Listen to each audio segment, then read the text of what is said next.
आज हम NCERT class 6 Malhar text book का ये चैप्टर नंबर है 9। चैप्टर का नाम है मैया मैं नहीं माखन खायो।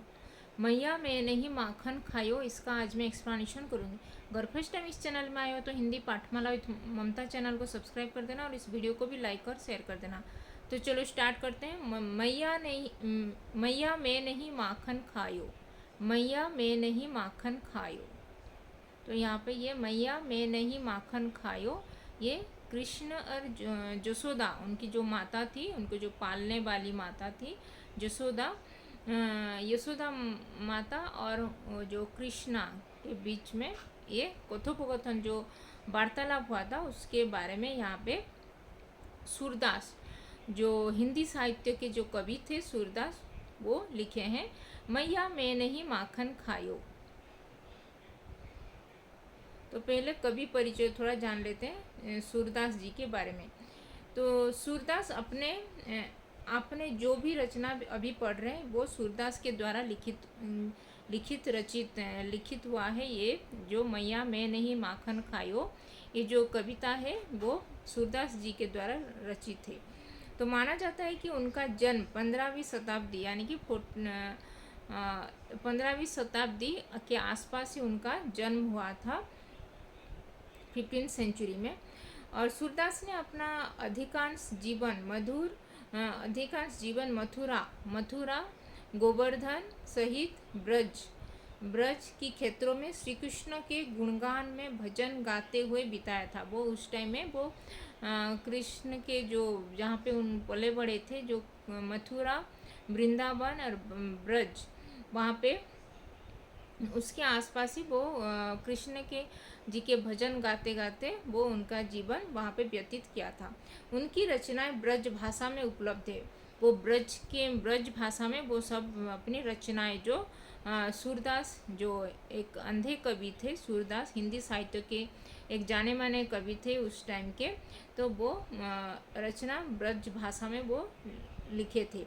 ये रचनाएं इतनी सुंदर है कि आज भी लोगों के बीच बहुत प्रचलित है। उनकी जो रचना इतने बहुत ही मधुर भाषा में इतनी सुंदर से वो अपने जो लिखे हैं वो कृष्ण जी के बारे में, तो ब्रज भाषा में, तो इतने जो जो ट्रेडिशनल मतलब फोक जो लैंग्वेज होता है उसी भाषा में वो लिखे, इसीलिए सभी के मन को मोह लेता है। वो बहुत ही आजकल वो सभी ये लोगों के बीच ये बहुत ही प्रचलित उनकी जो कविता सब है।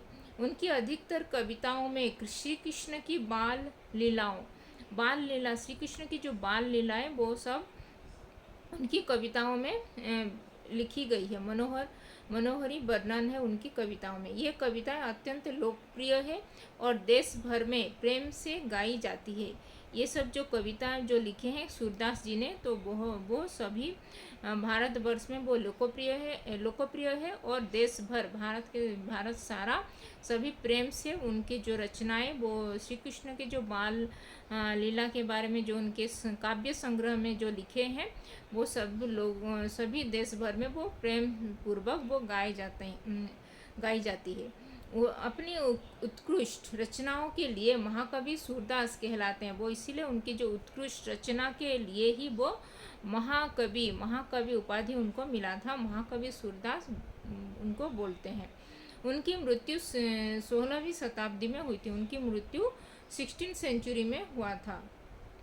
तो आज थोड़ा और जानेंगे उनके बारे में। मैया मैं नहीं माखन खायो जो उनके जो कवि परिचय हैं। तो सूरदास हिंदी साहित्य के जाने माने कवि थे और वो एक भक्त कवि, क्योंकि वो श्री कृष्ण जी के बहुत ही बड़े भक्त थे, इसीलिए श्री कृष्ण के बारे में ही वो उनके जो रचनाओं में वो हिंदी साहित्य के हिंदी ब्रज भाषा में वो उनके जो रचनाएं हैं वो श्री कृष्ण के बाल लीला के बारे में वहाँ पे उल्लेख किया गया है। उनका जन्म 1478 यानी कि 15th सेंचुरी के आसपास ही उनका जन्म हुआ था ऐसे माना जाता है, लेकिन कहाँ पे ऐसे श्योरिटी हिसाब से वो लिखा नहीं गया है। ऐसे माना जाता है 1478 यानी कि 15th सेंचुरी के आसपास ही वो उनका जन्म हुआ था। लेट 14th सेंचुरी और beginning of the 15th century से आसपास में ही उनका जन्म हुआ था बोल के कहाँ पे ऐसे माना जाता है। वो भक्ति काल के वो बहुत ही एक महान महत्वपूर्ण कवि थे, एक भक्त कवि यानी कि एक महान कवि थे जो भगवान कृष्ण की लीलाओं के बारे में उनके वर्णन करते थे और वो प्रसिद्ध, इसीलिए वो प्रसिद्धि लाभ किए थे। भगवान कृष्ण की लीलाओं के बारे में वो लिखे थे। सूरदास ने मुख्य रूप में ब्रज भाषा में वो उनकी जो काव्य रचना वो किए थे और उनकी जो कविताओं में भगवान कृष्ण के प्रति उनका जो प्रेम और भक्ति वहाँ पे उल्लेखित हुआ है। उनके सबसे प्रसिद्ध सुर सागर, सबसे प्रसिद्ध ग्रंथ है उनका सुर सागर। सूरदास जी ने उनका ग्रंथ एक लिखे थे, उनका नाम सुर सागर वो रखे थे, जिसमें भगवान कृष्ण के जीवन से जुड़ी बहुत सारे विभिन्न महत्वपूर्ण वहाँ पे लीलाओं के बारे में वर्णना किया गया है, वहाँ पे वर्णन किया गया है। तो सूरदास दृष्टिहीन थे यानी कि वो अंधे कवि थे ऐसे माना जाता है। और लेकिन वो उनकी जो अंधे कवि होने के बावजूद भी उनके जो अंतर से श्री कृष्ण के प्रति वो गहरा प्रेम था, इसीलिए वो अंतर से ही वो बहुत ही अंधे होने के बावजूद भी वो अंतर अपने मन के अंतर हृदय के अंतर से वो सभी चीज़ों को देख पा रहे थे और आंतरिक दृष्टि, वो दिव्य दृष्टि उनके पास था। इसीलिए उनके साहित्य में वो बहुत ही स्पष्ट से वहाँ पे झलकता है ये सब। अभी ये जो मैया मैंने ही माखन खायो, इस कविता का ये करेंगे। मैया मैंने ही माखन खायो, इसका एक्सप्लेनेशन।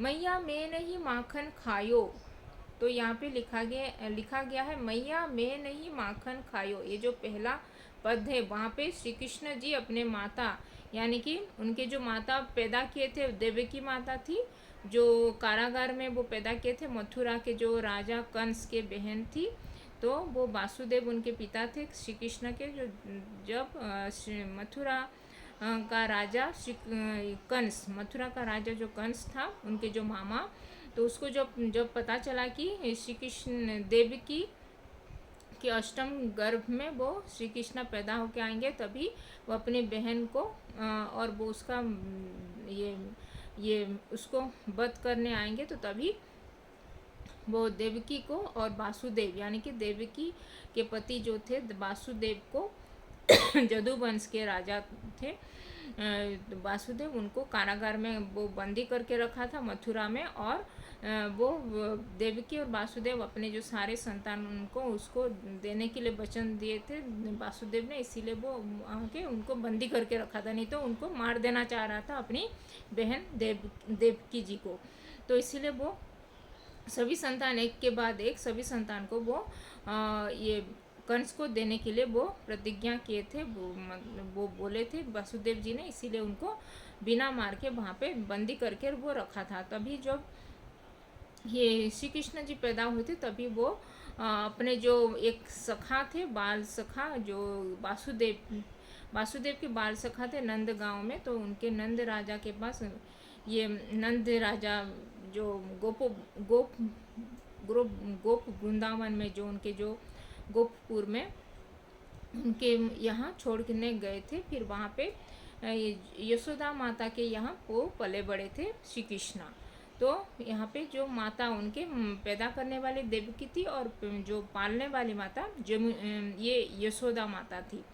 तो यमुना नदी को पार करके वो गए थे वासुदेव जी, जो श्री कृष्णा जो पैदा हुए थे तभी नंद राजा के यहाँ पे वो छोड़ के आए थे। फिर ये जो यशोदा माता उनकी माता बन के उनको लालन पालन किए थे।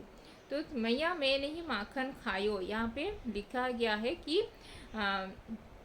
श्री कृष्ण अपनी माता मैया मतलब माता, उनकी माता यशोदा माता को वो कह रहे हैं कि बड़ी सफाई वो दे रहे हैं कि मैं माखन नहीं खाया हूँ माता। कृष्ण कह रहे हैं कि मैं अभी जो भोर हुआ है, मतलब मैं आपकी माखन नहीं खाया हूँ। सब लोग झूठ बोल रहे हैं। भोर भयो गयन भोर भयो गयन के पीछे, मधुबन में ही पठायो। तो यहाँ पे भोर भय मतलब जब भोर हो गया, मतलब जब सुबह हो गया, सुबह मतलब यानी कि अर्ली मॉर्निंग में मैं तो अपने गाय को लेके, जो वृंदावन में सभी लोग ग्वाला थे, तो सब लोग अपने गाय को पीछे, गाय के पीछे पीछे ही मैं मधुबन, यानी कि जो मधुबन एक फॉरेस्ट है, वहाँ पे मैं गया था गाय को चराने के लिए। और मैं पूरा दिन भर वहाँ पे मधुबन में ही वो गाय के साथ ही घूमता रहा। और जब शाम हुआ मैं घर को लौटा था, तो मैं कैसे माखन खाऊंगा बोल के वो अपनी मैया को अपने ये जो एक्सप्लेनेशन दे रहे, मतलब उनको एक्सप्लेन कर रहे हैं। चार पहर बंसी बट भटकायो, सांझ सांझ परे घर आयो, मतलब 4 पहर बंसी बट भटको, सांझ परे घर आयो, मतलब 4 पहर, मतलब वो मधुबन में मैं गाय के साथ ही वहाँ पे 4 पहर मैं वहाँ पे ही घूम रहा था गाय के साथ। भटको मतलब वहाँ पे गाय के साथ भटक रहा था, उसके पीछे पीछे ही उसको हाँक रहा था। और सांझ परे घर आयो, और जब सायं हो गया, यानी कि संध्या समय हो गया, जब इवनिंग हो गया, तभी मैं घर को वापस आया गाय के साथ। मैं बालक बहियन को छोटो, छीको के ही विधि पायो। तो मैं बालक बहियन को छोटो, मैं बालक बहुत ही छोटा हूँ, मतलब मैं बहुत ही शॉर्ट हाइट का हूँ, मेरा हाथ भी कितना शॉर्ट हैंड है। मैं कैसे ऊपर जो माखन को लटका गया है, वो माखन को मैं कैसे पकड़ के मैं खा सकता हूँ बोल के अपनी माता यशोदा माता को वो एक्सप्लेन कर रहे हैं, उनको समझा रहे हैं। तो सब लोग बोल रहे हैं कि मैं चुरा के मैं माखन खाया हूँ, लेकिन सब लोग झूठ बोल रहे हैं मेरे बारे में बोल के वो बोल रहे हैं अपनी माता को। मैं बालक बहियन को छोटो, छीको कैसे की ही विधि पायो, मैं कैसे छीका, जो ऊपर जो माखन रखा गया है, जो ये हैंगिंग करके जो माखन मटके में रखा गया, मैं कैसे ऊपर चढ़ के मैं खा पाऊँगा, मैं तो बहुत ही छोटा लड़का हूँ, मेरा हाइट भी इतना बड़ा नहीं है, लंबा नहीं हूँ बोल के वो अपने माता को एक्सप्लेन कर रहे हैं, अपने आप को सही साबित कर रहे हैं। ग्वाल बाल सब बेर परे हैं, बरबस मुख लपटायो, मतलब ग्वाल, यहाँ पे जितने सारे मेरे ग्वाली सखा हैं, वो सब झूठ, वो मुझसे ईर्ष्या करते हैं, सब लोग मुझसे यहाँ पे वो कह रहे हैं कि मैं बहुत ही छोटा हूँ और मेरे माखन कैसे चुरा सकता हूँ, मैं तो शॉर्ट हाइट का हूँ। और वो बोल रहे हैं कि मेरे जो ग्वाले फ्रेंड, मेरे साथी सखा जो हैं, मेरे ग्वाले जो सखा हैं, वो मुझसे बहुत ही ईर्ष्या करते हैं और मेरे मुंह में वो ज़बरदस्ती ऐसे ही माखन को लगा दिए हैं मेरे मुंह पर लेके, और इसीलिए वो मुझे झूठा साबित करना चाहते हैं, मुझे झूठा दोषी ठहराना चाहते हैं, इसीलिए वो ये सब एक्सप्लेन कर रहे हैं अपनी माता को। तू माता तू माता मन की अति भोरी, इनके कहे पति आयो, मतलब तू माता मन की अति अति भोरी, मतलब बहुत ही तू माता, मेरी माता है, मेरे यशोदा माता, तू बहुत ही भोली है बोल के वो यहाँ पे अपनी माता को बोल रहे हैं। मेरे माता, तो आप बहुत ही भोली हैं, अपने आप ममता के कारण आप दूसरों की बातों में जल्दी आ जाते हैं, दूसरों की बातों को बहुत ही जल्दी विश्वास कर लेते हैं, इसलिए सब लोग इसी का गलत फ़ायदा आपसे उठाते हैं। और मुझे आप मेरे नाम से मैं मेरे बारे में आपको ये गलत ये सब बोल रहे हैं बोल के अपनी माता यशोदा से बाल कृष्णा ये बोल रहे हैं। फिर वो बोल रहे हैं कि आप अपने मन से बहुत ही संदेह ये सब मुझ पर जो ये सब वो लांछन लगा रहे हैं, ये सब मुझे जो दोषी मान रहे हैं, ये सब मत मानिए, मैं निर्दोष हूँ बोल के अपनी माता को ये एक्सप्लेन दे रहे हैं ये सब। तू माता मन की अति भोरी, इनको इनके नहीं पतियाओ, इनका विश्वास मत करो। मैं मुझे दोषी साबित करने के लिए वो मेरे पीछे लगे पड़े हैं, लेकिन मैं निर्दोष हूँ बोल के वो कह रहे हैं। जिय तेरे कछु भेद उपजी है, जानी परायो जायो। जी जी जिय तेरे कछु भेद उपजी है, जानी परायो जायो। मतलब यहाँ पे वो बोल रहे हैं कि फिर जो यशोदा माता से वो कह रहे हैं कि अपनी जो मेरे पास जो लाठी है और कमर में जो कपड़ा मेरे जो वो अपनी लाठी और जो कपड़े ले ले और उनसे उन्हें नचवाए। मेरे पास जो लाठी है तो उसको लेकर उनको नचवाओ बोल के वो कह रहे हैं। यह कहते हैं कि कृष्ण वो कह रहे हैं कि कृष्ण रोने का नाटक, वो ये सब बोल बोल के कृष्ण रोने का नाटक भी कर रहे हैं। और यह सुनकर वो जो यशोदा माता बहुत ही मुस्कुराती है और उसने अपने जो कृष्ण लल्ला को गले से लगा लेते हैं, वो हक कर लेते हैं अपनी माता यशोदा माता कृष्ण लल्ला को। और वो सोचते हैं कि उनके जो नन्हे ये जो कृष्ण लल्ला कितने भोले और कितने प्यारे हैं, ये सब मुझे अपने निर्दोष होने का जो बोल रहे हैं, कितने बहुत ही सफाई से वो बोल रहे हैं बोल के वो बोलते हैं यशोदा माता। ये ले अपनी लकूटी कमरिया बहुमती नचा नचायो, मेरी जो लाठी लेकर उनको बहुत नचाओ बोल के बोले। सूरदास तब बेहोशी जशोदा ले उर कंठ लगायो। फिर सूरदास जी यहाँ पे लिखे तो यशोदा माता फिर उनके जो लल्ला ये जो कृष्ण लल्ला को अब वो गोदी में उठा के उनको प्रेम से वो गले से लगा लेते हैं और उनको सोचते हैं कि मेरे लल्ला कृष्ण लल्ला कितना भोले हैं, कितना प्यारे हैं बोल के वो बोलती है।